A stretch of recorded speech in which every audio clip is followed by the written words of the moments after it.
In the quiet suburbs of Calgary, Canada, a 911 call shattered the tranquility, leading authorities to two homes engulfed in an unspeakable horror. Inside these residences, they discovered scenes that would haunt the community and the nation. 3 lives were brutally taken, and an apparent lack of motive would unfold into one of Canada's most shocking criminal cases.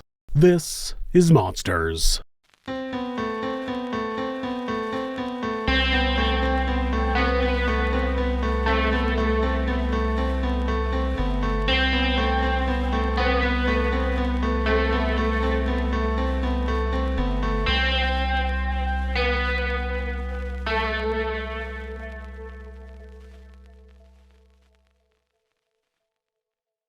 Nestled in the heart of Alberta, the city of Calgary boasts a picturesque landscape framed by the majestic Canadian Rockies. Known for its vibrant culture, diverse communities, and a reputation for safety, Calgary became an unexpected stage for a harrowing case. The city's serene exterior, often associated with its status as a welcoming and tight-knit community, belies the shadows that occasionally loom over the tranquil streets. It was against this backdrop that the lives of Dustin Duthie and Taylor Toller intersected, leading to a sequence of events that would send shockwaves through the city. Dustin Duthie was born into a blended family and traversed a tumultuous path marked by early signs of a volatile temperament. Raised alongside step-siblings, Dustin's intelligence was overshadowed by a simmering anger that manifested in acts of violence, manipulation, and brushes with the law. In his early years, Dustin exhibited signs of a complex temperament. Despite being acknowledged as the smart one in the family, there were ominous indications that intelligence alone couldn't temper the storm brewing inside him. A seemingly harmless incident during a night of video games exposed a violent undercurrent as Dustin, in a fit of rage over his brother teasing him about some drawings he had done, hurled a lighter with enough force to cut open his stepbrother's eyelid. That early display of aggression set the stage for a pattern of violence that would persist and escalate. As childhood gave way to adolescence, Dustin's manipulative tendencies began to surface. His family found themselves walking on eggshells, navigating the delicate balance required to avoid triggering his explosive temper. Instances of frustration over trivial matters, such as a denied request for a new phone, would escalate into verbal abuse and outbursts of anger. Despite his mother's attempts to intervene and seek therapy, Dustin remained resistant to external help. The trajectory of Dustin's life took a darker turn as he ventured into criminal activities. Reports of him rifling through unlocked cars hinted at a penchant for lawlessness that would later manifest into more severe transgressions. When he was 16 years old, Dustin was arrested after he and some friends stole some golf clubs, broke into the school, and used the clubs to smash the vending machine and steal its contents. That was Dustin's first arrest and would send him spiraling into a life of crime. His relationship with his brothers and stepfather bore the brunt of his unbridled aggression. Physical violence became a distressing norm within the family home. Astonishingly, though, the family restrained from pressing charges after his many outbursts. Dustin's foray into the world of boxing added another layer to the complexities of his character. The once hidden rage now had a physical outlet, giving him a potential to channel it into something constructive. Unfortunately, the training did nothing to curb his violent tendencies. In contrast, Taylor Toller, born on February 22, 1994, emerged from a different sphere of life, characterized by warmth, compassion, and an affinity for nurturing others. Taylor radiated cheerfulness and a bubbly personality. Her infectious smile and thoughtful demeanor endeared her to family and friends alike. She had a passion for childcare, her gentle nature drawing children to her. Taylor would eventually catch the attention of Dustin's stepbrother Adam and have a short-lived relationship with him before becoming involved with Dustin. Despite the awkwardness of seeing his ex-girlfriend forge a closer connection with his brother, Adam reluctantly accepted and even supported the budding relationship. But that relationship between Taylor and Dustin was far from idyllic.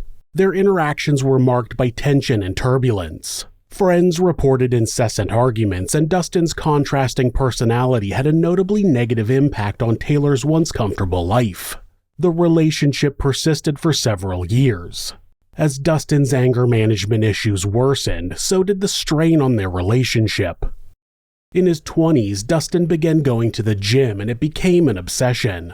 He would regularly go up to 10 times a week, and on top of that, he began using steroids in order to speed up the muscle building process. Now, steroid use has been known to have a number of negative side effects ranging from increased cholesterol to liver disease, but one of the known side effects is mood swings. Some people call it roid rage, which has been debated whether that exists or not, but even causing mood swings is enough to cause an already violent person to become more violent. It's safe to say that a person like Dustin would not have benefited from steroid use. The catalyst for this tale of horror was a 911 call that was made on the morning of July 31st, 2018. Yeah, tell me exactly what happened, Dustin. I murdered my girlfriend in this apartment last week, and I murdered my parents this morning, and that is where I'm going to end it. And what was the last part? And I murdered my parents this morning in their own home. Okay, and you're there right now? No, I'm at my girlfriend's apartment. At 2000 Apple Village? Yeah. Okay. Any weapons involved or mentioned there? I do have a weapon on me. What do you have on you? A knife. Any other weapons? That is all. And I got a bottle of whiskey, but I sold it. And are you and everyone else safe right now? Everyone else is safe, yep. Where did this happen this morning? This morning, it happened at 10130 Hidden Valley Drive, Northwest. Dustin Duthie had made a 911 call and let the operator know that he had murdered his girlfriend last week and then murdered his parents that morning. He remains surprisingly calm, and he explains to the operator the details of what he had done. What happened this morning? Morning?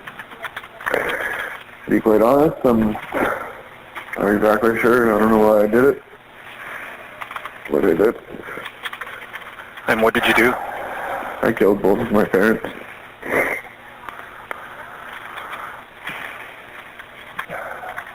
And is there anyone else in the home? No. So what happened there this morning?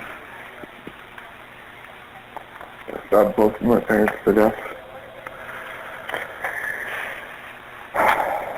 Okay, I want you to keep me on the line, and when police come by, I want you to not have anything in your hands, okay? Well, I'm going to have my bottle on me and my smoke. That's it. Okay, and the bag with the knife in it, can you please leave that behind when police get there and just come out and talk to them? Yeah. Can somebody take me upstairs so I can say goodbye? Okay. And you'll only have your phone and smokes? And my bottle. Okay. Though he doesn't give a reason, Dustin confessed to the murders of his girlfriend Taylor, his mother Sean, and stepfather Alan. The authorities, propelled by urgency and dread, rushed to two homes that would become the crime scenes in this case. The first chilling scene unfolded in Taylor's Applewood Park apartment. There, authorities discovered the lifeless body of the young woman with her throat gruesomely slit. An investigation revealed that she had been killed on July 26, 2018, and had remained where she had been killed for 5 days. The second crime scene unraveled in Hidden Valley, the residence of Sean and Alan. Sean's body, bearing 6 stab wounds, was discovered with a sheet thrown over her, a grotesque attempt to conceal the brutality. Alan, found in the bathroom, bore 8 stab wounds and defensive wounds, a testament to the struggle that unfolded in the confines of his home. As the authorities surveyed the crime scene, a family dog too had fallen victim to the violence, though miraculously it had survived. The day before the first murder, surveillance cameras captured Dustin and Taylor going about their routine, seemingly ordinary in their interactions. The footage painted a facade of normalcy, concealing the storm that was about to erupt. Sometime after midnight on July 26th, the tranquility of Taylor's apartment was shattered. Armed with a knife, Dustin confronted Taylor in a nightmarish encounter that would predict what was in store for her only a few hours later. Freeze-framed security footage immortalized Taylor's fears, a silent testimony to the horror unfolding that night. As dawn broke on July 26th, Taylor's last moments were captured on camera at around 3 a.m. At some point after that, Dustin approached Taylor while she was in bed and used a knife to slit her throat. Then, he put the cover over her and left her in a pool of blood in her own bed. At about 5 a.m., Dustin left her apartment with a black bag and a bed-in-a-box mattress case concealing evidence from the crime he had just committed. After killing Taylor, days went by and her parents grew concerned at the lack of communication with her. She would normally speak to them regularly, and after about 3 days of radio silence, her parents called Dustin's parents to express their concerns. Now that his parents knew that Taylor was missing, it's likely he felt pressure to keep them quiet, but it's unclear since Dustin has never given a motive for his crimes. On the morning of July 31st, 2018, a horrific scene unfolded at Sean and Alan's residence in Hidden Valley. The attacks happened sometime between 6 and 10:40 a.m. As Sean was sitting in the kitchen, she became the first victim, bearing the brunt of Dustin's fury with 6 stab wounds. In an attempt to erase the evidence, Dustin tried to clean the crime scene, dragging Sean across the room but giving up before he could hide the body. The horrors escalated when Alan descended the stairs, unknowingly walking into the path of his stepson's violent rage. An altercation ensued, marking Alan as the next victim with 8 stab wounds. The attack moved into the bathroom where Alan ultimately succumbed to his wounds. In an attempt to cover his tracks, Dustin employed household items, a mop, broom, vacuum, and carpet cleaner, to scrub away the blood from the scene. Seemingly devoid of remorse, Dustin shaved his head, took a shower, and changed his clothes, likely in an effort to change his appearance. With the weight of his deeds pressing upon him, Dustin embarked on a chilling journey. Seizing Alan's car, phone, and credit cards, he drove to Taylor's apartment, but entry eluded him. He was able to get into the main entry door but hadn't brought the key to enter the inner door. Realizing that he wasn't going to be able to do anything to get away with his crimes, he dialed 911 and confessed to the 3 murders. In March of 2023, Dustin, then 27, entered a guilty plea on 2 counts of second-degree murder for the deaths of Taylor Toller and Sean Boschuk and 1 count of first-degree murder for the death of Alan Pennylegion. The courtroom, laden with grief and anger, became the stage for a tragic reckoning. During the sentencing hearing, Dustin, for the first time, displayed a semblance of remorse, shedding tears as victim impact statements were read in court. The judge, Justice Glenn Pullman, faced the challenging task of weighing the factors that would determine Dustin's fate. Despite Dustin's guilty plea, expression of remorse, and the absence of an adult criminal record, the court was compelled to confront the cold and methodical nature of the killings. The attempts to cover up the crimes painted a disturbing picture of a calculated individual capable of unspeakable acts. The torn fabric of familial ties and the devastation left in Dustin's wake cast a somber shadow over the proceedings. The courtroom was filled with family and friends of the victims, their eyes reflecting the anguish of lives irreparably altered. Alan Pennylegion's 25-year-old son Adam articulated a bittersweet acceptance of the sentence, stating that it brought him some measure of solace knowing the perpetrator would be behind bars likely for the rest of his life.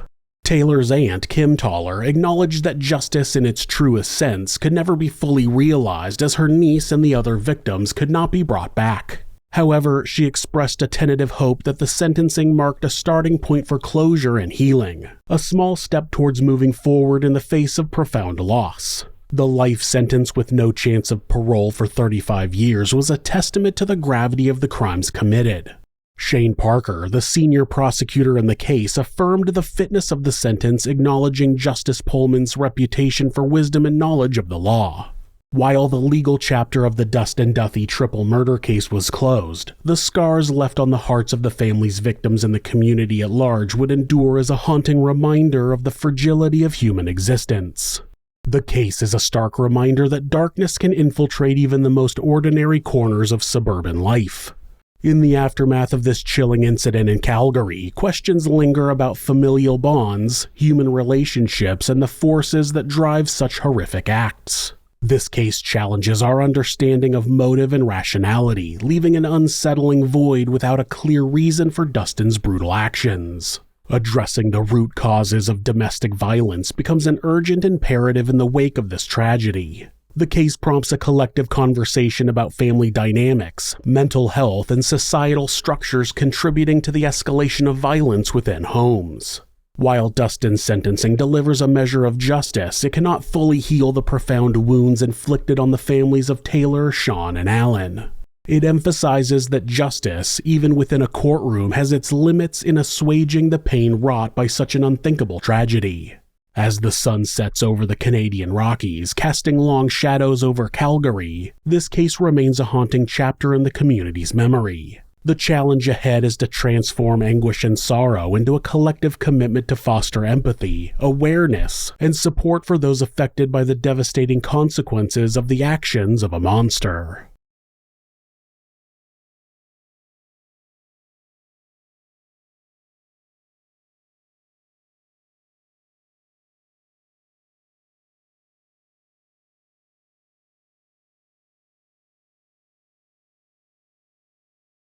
If you're a fan of true crime, hit subscribe and turn on notifications so you don't miss an episode. You can also hit like or leave us a comment. You can check out our other show, Somewhere Sinister, on YouTube or anywhere that you listen to podcasts. If you'd like to support the show, check out our merchandise at thisismonsters.com. The link is in the description. Thanks again, and be safe.